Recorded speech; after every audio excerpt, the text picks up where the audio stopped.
Hello મિત્રો, નમસ્કાર. ગુજરાત સરકારના મંત્રીમંડળના વિસ્તરણને લઈને સૌથી મોટા સમાચાર આવી રહ્યા છે. કુંવરજી બાવળિયાને મુખ્યમંત્રી બનાવવાની ઉગ્ર માંગ થઈ રહી છે. ભારતીય જનતા પાર્ટીના સ્થાનિક નેતાઓએ કુંવરજી બાવળિયાને મુખ્યમંત્રી બનાવવાની ઉગ્ર માંગ કરી છે. જ્યારે નરેન્દ્ર મોદી અને દિલ્હી હાઈકમાન્ડને પણ પત્ર દ્વારા છે એ જાણ કરવામાં આવી છે. કોને પત્ર લખ્યો છે? કોણ માંગ કરી રહ્યું છે? શું ગુજરાતમાં મુખ્યમંત્રી પણ બદલાવા જઈ રહ્યા છે? રથયાત્રા બાદ તરત જ ગુજરાત સરકારમાં મંત્રીમંડળમાં મોટા પાયે ફેરફાર થવાના અપડેટ આપણે પહેલા પણ જાણી લીધા છે. શું હવે વખત આવીને ઊભો રહ્યો છે કે ગુજરાત સરકારના મંત્રીમંડળમાં ધરખમ મોટા પાયે ફેરફાર થવા જઈ રહ્યા છે? એ પહેલા કુંવરજી બાવળિયાને મુખ્યમંત્રી બનાવવાની માંગ છે એ ઉઠી છે. સામે રાહુલ ગાંધી પણ ગુજરાતની મુલાકાતે છે આવ્યા હતા અને એને પણ ઈશારામાં જ્ઞાનીબેન ઠાકોરને કોંગ્રેસમાંથી ઉમેદવારી કરાવી શકે એવા છે એ સ્પષ્ટ મેસેજ આપી દીધા છે. તો શું ભારતીય જનતા પાર્ટી છે એ કોળી સમાજમાંથી મુખ્યમંત્રી બનાવશે? અને એ શા માટે બનાવશે? શું આવનાર ચૂંટણીમાં કોળી સમાજ કે ઠાકોર સમાજને ભારતીય જનતા પાર્ટી તરફ રાખવા માટે ભારતીય જનતા પાર્ટી પાણી પહેલા પાળ બાંધવા જઈ રહી છે કે કેમ? તો એ દરેક વાત પર ચર્ચા આજના વિડીયોમાં આપણે કરવી છે. અમારી ચેનલમાં ભારતમાં અને ગુજરાતમાં જે બી ઘટનાઓ ઘટતી હોય છે તેને સરળ ભાષામાં સમજાવતા હોઈએ છીએ. આવા ને આવા વિડીયો જોવા માટે અમારી ચેનલને તમે સબસ્ક્રાઇબ કરી શકો છો. બાજુનું બેલ આઇકન છે તેને ઓલ સિલેક્ટ કરો, જેથી કરી અમારો વિડીયો અપલોડ થાય તરત જ તમને નોટિફિકેશન મળી જાય. વિડીયોની શરૂઆત કરીએ.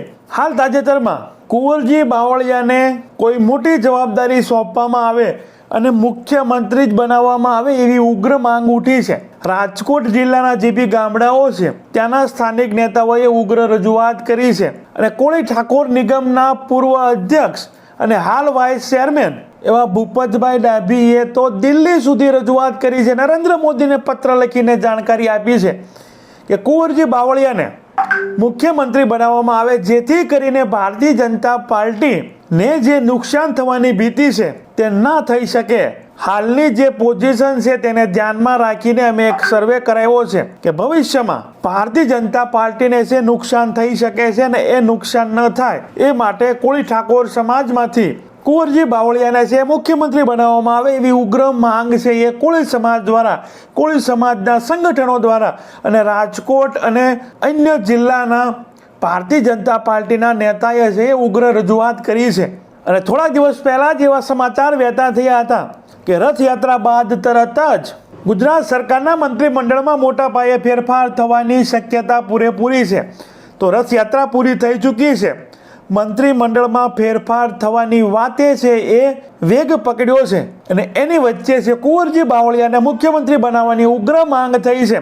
અગાઉના વિડીયોમાં આપણે એ બી વાતચીત કરી છે કે કુંવરજી બાવળિયા દિલ્હી ગયા હતા અને નરેન્દ્ર મોદી સાથે મુલાકાત કરી હતી ને એ સોશિયલ મીડિયા પર કુંવરજી બાવળિયાએ પણ પોસ્ટ કરી હતી. એ અગાઉ પણ આજથી 5 થી 6 વર્ષ પહેલા પણ નરેન્દ્ર મોદીએ અચાનક કુંવરજી બાવળિયાને દિલ્હી તેડાવ્યા હતા. એ સમયે પણ મુખ્યમંત્રી અથવા ડેપ્યુટી મુખ્યમંત્રીની વાત છે એ સોશિયલ મીડિયામાં અને સમાચાર ન્યૂઝ ચેનલોમાં છે ફરતી થઈ હતી. અને હાલ પણ એ જ ચર્ચા થઈ રહી છે કે કુંવરજી બાવળિયાને છે ગુજરાત સરકારના મુખ્યમંત્રી બનાવી શકે છે. શા માટે કુંવરજી બાવળિયાને ગુજરાત સરકારના મુખ્યમંત્રી બનાવી શકે એની વાત કરીએ એ પહેલાં જે ભૂપતભાઈ ડાભી છે એ કોણ છે? જે કોળી ઠાકોર નિગમના અધ્યક્ષ રહી ચૂક્યા છે. એને શું રજૂઆત કરી છે? શું નરેન્દ્ર મોદીને પત્ર લખ્યો છે? તેની વાતચીત કરવી છે. તો ભૂપતભાઈ ડાભી જે ગોંડલના છે અને કોળી ઠાકોર નિગમ છે ગુજરાત સરકારમાં તેના એ વાઇસ ચેરમેન છે ને અગાઉ પૂર્વ અધ્યક્ષ રહી ચૂક્યા છે અને માંધાતા ગ્રુપના સ્થાપક છે. તો એને નરેન્દ્ર મોદીને પત્ર લખ્યો છે કે કોળી સમાજની 35 થી 40% વસ્તી છે અને હાલ તાલુકા અને જિલ્લા પંચાયતની ચૂંટણીઓ આવી રહી છે, સ્થાનિક સ્વરાજ્યની ચૂંટણીઓ આવી રહી છે અને હાલ જે ભારતીય જનતા પાર્ટીની પોઝિશન છે, હાલ આ લોકસભામાં ખુલીને ભારતીય જનતા પાર્ટીમાં અંદર ખાને આંતરિક વિખવાદ જે જોવા મળ્યો છે અને એ વિખવાદ બહાર પણ આવ્યો છે. અમરેલી હોય, વડોદરા હોય, સાબરકાંઠા હોય કે રાજકોટ હોય કે જુનાગઢ હોય, મોટા ભાગના જિલ્લાઓમાં ભારતીય જનતા પાર્ટીમાં આંતરિક વિખવાદ જોવા મળ્યો છે. એનો ફાયદો કોંગ્રેસ પાર્ટી ન લઈ જાય અને હાલ જ રાહુલ ગાંધીએ ગુજરાતની મુલાકાત લીધી અને પહેલી વખત જે પત્રકારો માની રહ્યા છે કે કોંગ્રેસ કંઈક મજબૂત જોવા મળી છે અને એ જ મજબૂતાઈ વચ્ચે રાહુલ ગાંધીએ એવું સ્પષ્ટ કહી દીધું છે કે લખી રાખજો કે ગુજરાતમાં ભારતીય જનતા પાર્ટીને હરાવીને અમે જીતી રહ્યા છીએ અને ઈશારામાં ગેનીબેન ઠાકોરને મોટી જવાબદારી આપવાની પણ વાત રાહુલ ગાંધીએ કરી છે. તો શું આવતી ચૂંટણીમાં કોંગ્રેસ છે ગેનીબેન ઠાકોરને ગુજરાતના મુખ્યમંત્રીના ઉમેદવાર છે એ બનાવી શકે છે? અને હાલ જે વાત ભારતીય જનતા પાર્ટીમાં પણ કુંવરજી બાવળિયાને લઈને ખૂબ તેજી પકડી છે એ હું ભારતીય જનતા પાર્ટી છે પાણી પહેલા પાળ બાંધવા જઈ રહી છે, કેમ કે ચૂંટણી આવે હજુ તો 2-3 વર્ષની વાર છે. એ પહેલા કોંગ્રેસ છે એ ઠાકોર સમાજને કે કોળી ઠાકોર સમાજના ઉમેદવાર જાહેર કરે એ પહેલા જ ભારતીય જનતા પાર્ટી કુંવરજી બાવળિયાને મુખ્યમંત્રી બનાવીને એવો મેસેજ કોળી અને ઠાકોર સમાજમાં જાય કે ભારતીય જનતા પાર્ટી પણ કોળી ઠાકોર સમાજને છે એ મુખ્યમંત્રી બનાવી શકે છે. અને જે ફાયદો કોંગ્રેસ છે આવતી ચૂંટણીમાં 2027 વિધાનસભાની ચૂંટણીમાં લેવા માંગે છે, કોળી ઠાકોરના મતો કોળી ઠાકોરના ઉમેદવાર ગેનીબેનને જાહેર કરી અને મત લેવા માંગે છે અને જે 35 થી 40% વસ્તી ધરાવતો સમાજ છે તેને કોંગ્રેસ તરફ લઈ જવાની વાત કોંગ્રેસ છે એ કરી રહી છે. તો એ અગાઉ ભારતીય જનતા પાર્ટી પાળી પહેલા પાળ બાંધી શકે છે અને કુંવરજી બાવળિયાને પ્રમોશન મળી શકે છે, ડેપ્યુટી મુખ્યમંત્રી અથવા મુખ્યમંત્રી પણ બનાવી શકે છે. એ અગાઉ આપણે વાતચીત કરી લીધી છે. હાલ સમાચારોમાં વાત વહેતી થઈ છે. આપણે 8 દિવસ પહેલાં વિડીયોમાં જાણ કરી હતી કે કુંવરજી બાવળિયાને કંઈક મોટી જવાબદારી ભારતીય જનતા પાર્ટી આપી શકે છે. એનું મુખ્ય કારણ એ બી હોઈ શકે કે જો કોંગ્રેસ પાર્ટી કોળી ઠાકોરના ગેનીબેન ઠાકોરને જો પ્રમોટ કરે છે કે એને પ્રમોશન આપવાની વાતચીત છે ભવિષ્યમાં, તો ભારતીય જનતા પાર્ટી અગાઉ ભવિષ્યનું વિચારીને નિર્ણય લેતી હોય છે. તો કોળી સમાજને કે ઠાકોર સમાજને છે એના સમાજના મુખ્યમંત્રી મળી શકે છે. વર્ષોથી માંગ થઈ રહી છે. કોળી સમાજના દરેક સંગઠનો એક સુરે માંગ કરી ચૂક્યા છે કે કોળી સમાજની ગુજરાતમાં વસ્તી હોવા છતાં કોળી સમાજના મુખ્યમંત્રી બનાવવામાં આવતા નથી. તો જો કોંગ્રેસ ગેનીબેન ઠાકોરને પ્રમોટ કરે છે તો ભારતીય જનતા પાર્ટી એ પ્રમોટ કરે એ અગાઉ જ કોળી સમાજના કોઈ મુખ્યમંત્રી બનાવી શકે છે. તો ભૂપતભાઈ ડાભીએ નરેન્દ્ર મોદીને પત્ર લખીને જાણ કરી છે, દિલ્હી હાઈકમાન્ડને પણ પત્ર લખીને જાણ કરી છે કે આવનાર ચૂંટણીઓમાં ભારતીય જનતા પાર્ટી મજબૂત બને અને નુકસાન ન થાય એના માટે કોળી ઠાકોર સમાજના મુખ્યમંત્રીને બનાવવા જરૂરી છે. અને અમે સર્વે પણ કરાવ્યો છે એવી પણ વાતચીત ભૂપત ડાભી કોળી ઠાકોર નિગમના પૂર્વ અધ્યક્ષે છે એ જાણ કરી છે. અને કુંવરજી બાવળિયાના પ્લસ પોઈન્ટની વાત કરીએ, નિર્વિવાદિત ચહેરો છે. રાજકોટ લોકસભા સીટ પર પરસોત્તમભાઈ રૂપાલાની સામે ક્ષત્રિય સમાજનો રોષ અને એ રોષની વચ્ચે કુંવરજી બાવળિયાએ, કેમ કે કોળી સમાજના મત વિસ્તાર જ્યાં જસદણ ના જે ગામડાઓ છે ત્યાં કોળી સમાજના મતદારો છે, ત્યાં કુંવરજી બાવળિયાને જે મતો મળ્યા હતા તેની વિધાનસભા સીટ પર એની કરતાં પણ વધારે મતો એને રૂપાલાજીને રાજકોટ લોકસભા સીટ પર અપાવ્યા છે. અને પરસોત્તમભાઈ રૂપાલાને 2019 લોકસભા સીટમાં મોહનભાઈ કુંડેરિયાને લીડ મળી હતી એની કરતાં પણ વધારે આ વિવાદોની વચ્ચે છે એ અપાવવામાં કુંવરજી બાવળિયા હોય, ભરતભાઈ બોગરા હોય, એ દરેકે છે યોગદાન આપ્યું છે. અને કુંવરજી બાવળિયા જે કેબિનેટ મંત્રીમાં જે કામ કર્યું છે તેનાથી નરેન્દ્ર મોદી પણ વાકેફ છે. કોઈ વિવાદમાં આવ્યા નથી, એના પણ કોઈ ભ્રષ્ટાચારના આરોપ પણ લાગ્યા નથી. નિર્વિવાદિત ચહેરો છે. અને કોળી સમાજમાંથી અત્યાર સુધીમાં કોઈ કાબિલ મુખ્યમંત્રીના ઉમેદવાર ગણવામાં આવે તો એ કુંવરજીભાઈ બાવળિયા માનવામાં આવે છે.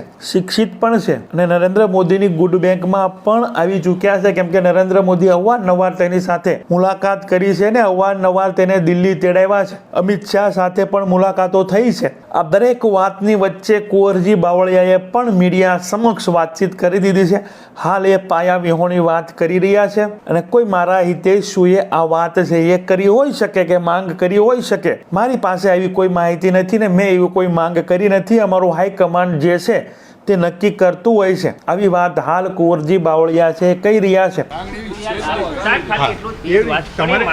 એવી કોઈ માંગણી છે જ નહીં. કોઈ લોકોએ આ તો ઊભું કરેલી વાત છે. જે નિર્ણય કરવા તો હાઈકમાન્ડ કરે, કોઈ માંગણી થોડી વાત છે. એટલે તો કોઈ બિન પાયા વિહોણી વાત છે. એટલે કોઈ કદાચ મારો હિતેશ હોય એને ક્યાંક ખાલી મૂકી દીધો, બાકી એવું કોઈ વાત છે જ નહીં. પરંતુ મીડિયામાં ચર્ચા થઈ છે, લોક ચર્ચા થઈ રહી છે કે કુંવરજી બાવળિયાનું દિલ્હીમાં જવું, નરેન્દ્ર મોદી સાથે મુલાકાત કરવી અને બાદમાં હાલ મુખ્યમંત્રીની માંગ છે એ કોળી સમાજ અને ત્યાંના સ્થાનિક નેતાઓ છે એ કરી રહ્યા છે. કોળી ઠાકોર નિગમના પૂર્વ અધ્યક્ષ અને વાઇસ ચેરમેન પણ પત્ર લખીને મોદીને જાણ કરી રહ્યા છે. જો કોંગ્રેસ કોળી ઠાકોરના કોઈ ઉમેદવારને સીએમના ઉમેદવાર બનાવે છે તો ભારતીય જનતા પાર્ટીને 2027 કે 28ના વિધાનસભાની ચૂંટણીમાં કોળી અને ઠાકોર સમાજના મતોનું નુકસાન થઈ શકે છે. જો કોંગ્રેસ પાર્ટી અને આમ આદમી પાર્ટી બંને છે એ ગઠબંધનમાં જ લડવાની છે અને એ પણ જોયું છે કે કોળી સમાજની જે સીટો છે, જે વિધાનસભાની સીટો પર કોળી સમાજનું વર્ચસ્વ છે, કોળી સમાજની સૌથી વધારે મતદારો છે અને એની વસ્તી છે, એ સીટ પર ભારતીય જનતા પાર્ટી છે એ અન્ય સમાજના ઉમેદવારને ટિકિટ આપી હતી અને એ સીટો પર આમ આદમી પાર્ટીએ કોળી સમાજને ટિકિટ આપી દીધી. એમાં બોટાદ આવી જાય, વાંકાનેર વિધાનસભાની સીટ આવે છે, લીંબડી વિધાનસભાની બેઠક આવે છે કે પછી તાલાલા વિધાનસભાની બેઠક હોય, આ દરેક સીટ પર કોળી સમાજના સૌથી વધારે મતો છે વિધાનસભા સીટ પર. એ તકનો લાભ લઈ, કેમ કે ભારતીય જનતા પાર્ટીએ આ દરેક સીટ પર કોળી સમાજના ઉમેદવાર મૂક્યા ન હતા, એટલે આમ આદમી પાર્ટીએ તકનો લાભ લઈ અને આમ આદમી પાર્ટીમાંથી કોળી સમાજના ઉમેદવારને ટિકિટ આપી. આ 4 સીટો જ નહીં પરંતુ અન્ય પણ ઘણી બધી એવી સીટો છે જ્યાં જે સમાજનું વર્ચસ્વ છે એ સમાજને ટિકિટ ન આપીને એ તકનો લાભ આમ આદમી પાર્ટીએ લીધો અને આ 4 સીટ પર તો જે પરિણામ આવ્યું છે, આ 4 સીટ પર કોંગ્રેસને પાછળ છોડી અને ભારતીય જનતા પાર્ટીને ડાયરેક્ટ ફાઇટ છે આમ આદમી પાર્ટીના ઉમેદવારોએ આપી હતી. કોઈને 50,000, કોઈને 60,000, કોઈને 70,000, કોઈને 80,000 મતો છે એ મળ્યા છે. વિધાનસભાની સીટ પર પહેલી વખત દરેક સીટ પર લડનારી આમ આદમી પાર્ટીના ઉમેદવારો કોંગ્રેસ જે વર્ષોથી આઝાદી વખતતા જે પાર્ટી છે તેને પાછળ છોડી અને ડાયરેક્ટ ભારતીય જનતા પાર્ટીના ઉમેદવારને છે એ ફાઇટ આપે છે. એમાં આમ આદમી પાર્ટી એક સીટ લેવામાં પણ સફળ થઈ છે. બોટાદ વિધાનસભાની સીટ ઉમેશભાઈ મકવાણા, વાંકાનેરમાં ફૂલ ફાઇટ આપી છે, લીંબડીમાં પણ ફૂલ ફાઇટ આપી છે અને તાલાલા બેઠક પર પણ કોળી સમાજના ઉમેદવારે આમ આદમી પાર્ટી છે એ ભારતીય જનતા પાર્ટીના ભગાભાઈ બારડને છે સારી ફાઇટ આપી છે. તો આમ આદમી પાર્ટીનું માઇન્ડસેટ પણ એવું છે કે જે જ્ઞાતિનું જ્યાં વર્ચસ્વ છે ત્યાં એ જ્ઞાતિને છે એ સીટ આપતા નથી, તો એ તકનો લાભ આપણે લેવાનો છે. અને કોંગ્રેસ પણ ઠાકોર સમાજના ગેનીબેન ઠાકોરને છે એ પ્રમોટ કરી શકે છે. એટલે આમ આદમી પાર્ટીને કોંગ્રેસ બંને હવે ભેગી લડવાની છે, બંનેના માઇન્ડ છે એ ભેગા થવાના છે, બંનેની રણનીતિ થવાની છે, એટલે ડબલ પ્રોફિટ થવાનો છે. એ તકનો લાભ આ કોંગ્રેસ અને આમ આદમી પાર્ટીને મળવા જઈ રહ્યો છે. એ માટે રાહુલ ગાંધી છે એ કહી રહ્યા છે કે લીક કે લે લો, गुजरात में हम सरकार बनाने जा रहे हैं. અને જો આ બંને પાર્ટી એક સાથે લડે છે અને જો ભારતીય જનતા પાર્ટી છે આ દરેક સીટો પર જે સમાજનું જે વર્ચસ્વ છે તેની ટિકિટ કાપે છે તો એ સીટો છે જે રીતે બોટાદ ગુમાવ્યું છે એ રીતે અન્ય સીટો પણ ગુમાવી શકે છે. અને જે બનાસકાંઠા, જે ઉત્તર ગુજરાતમાં જે ઠાકોર સમાજના મતદારો પર ભાજપની પકડ ગઈ છે અને કોંગ્રેસ ત્યાં મજબૂત બની છે, એ માટે ગેનીબેન ઠાકોરને પ્રમોટ કરવાની વાતચીત કોંગ્રેસ કરી રહી છે. ઘણી બધી વાતો થઈ શકે છે, ઘણું બધું મહત્વ ત્યાંના ઠાકોર સમાજના અલ્પેશ ઠાકોર હોય કે અન્ય ઠાકોર સમાજના જે ભારતીય જનતા પાર્ટીના ધારાસભ્ય છે તેને અત્યારથી જ એ ઠાકોર સમાજના મતદારોને ભાજપ તરફી વાળવા માટે કોઈ કેબિનેટ ખાતું કે કોઈ રાજ્ય કક્ષાનું ખાતું ઉત્તર ગુજરાતમાંથી હાલના વિસ્તરણમાં પણ મળી શકે છે. અને સૌરાષ્ટ્ર, દક્ષિણ ગુજરાત, મધ્ય ગુજરાતના કોળી સમાજને ખુશ કરવા માટે મુખ્યમંત્રી અથવા ડેપ્યુટી મુખ્યમંત્રી કુંવરજી બાવળિયાને બનાવી શકે છે. જોવાનું રહેશે શું કુંવરજી બાવળિયાને છે પ્રમોશન મળે છે કે કેમ. હાલ જે સમાચાર વહેતા થયા છે એ પરથી ઉગ્ર માંગ જોવા મળી રહી છે. જે બી કુંવરજી બાવળિયાને મુખ્યમંત્રી અથવા ડેપ્યુટી મુખ્યમંત્રી બનાવવાની વાત ચાલી રહી છે તેના પર તમારું શું કહેવું છે, તમારા વિચારો છે જરૂર કમેન્ટ બોક્સમાં છે એ રજૂ કરી શકો છો. તો અમારી ચેનલમાં ભારતમાં અને ગુજરાતમાં જે બી ઘટનાઓ ઘટતી હોય છે તેને સરળ ભાષામાં સમજાવતો હોય છે. આવા ને આવા વિડીયો જોવા માટે અમારી ચેનલને તમે સબસ્ક્રાઇબ કરી શકો છો. અમારા વિડીયોથી તમને જરા પણ કંઈક નવી માહિતી મળી હોય તો અમારી ચેનલને તમે સબસ્ક્રાઇબ કરી અમને મદદ કરી શકો છો. બિલકુલ ફ્રી છે. તમારા સબસ્ક્રાઇબ કરવાથી, તમારી એક સારી કમેન્ટ કરવાથી, તમારી એક લાઇક કરવાથી અમને છે પ્રોત્સાહન મળતું હોય છે અને એ પ્રોત્સાહનથી અમે આવા ને આવા વિડીયો છે તમારી સામે છે એ લાવતા હોઈએ છીએ. તો અમારી ચેનલને સબસ્ક્રાઇબ કરી અમને મદદ કરી શકો છો. Thank you. નેક્સ્ટ વિડીયોમાં મળીએ.